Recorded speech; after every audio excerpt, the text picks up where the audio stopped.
Spalio 13. Aš tau darbais parodysiu savo tikėjimą. Jokūbo laiškas 2 skyrius 18 eilutė.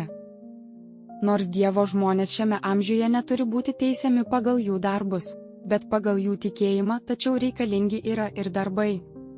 Savo darbais parodome savo tikėjimą ir dėkojame Dievui, kad netobulais darbais galime įrodyti jam mūsų tikslų, mūsų valios lojalumą, ištikimybę. Jeigu mūsų darbai parodo viešpačiui mūsų tikėjimo nuoširdumą, tai toks tikėjimas bus jam priimtinas, o mes būsime palaikyti tobulais.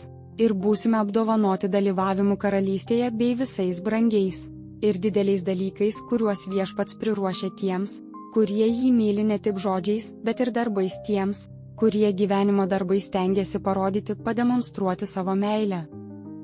Tikėjimas nesusideda vien tik iš tikėjimo į suprantamus tvirtinimus, nors jis reikalauja tokio tikėjimo kaip pagrindo. Jis turi būti pilnai įsitikinęs dalykais, kuriais tiki. Tikėjimą turime padaryti savo nuosavybę ir elgtis pagal tikėjimą. Toks tikėjimas yra gyva jėga, duodanti impulsą mintims, motyvams, žodžiams ir poelgiams. Todėl tikras tikėjimas parodo save darbais, o jei šių darbų nėra, tai galime abejoti tikro tikėjimo buvimu.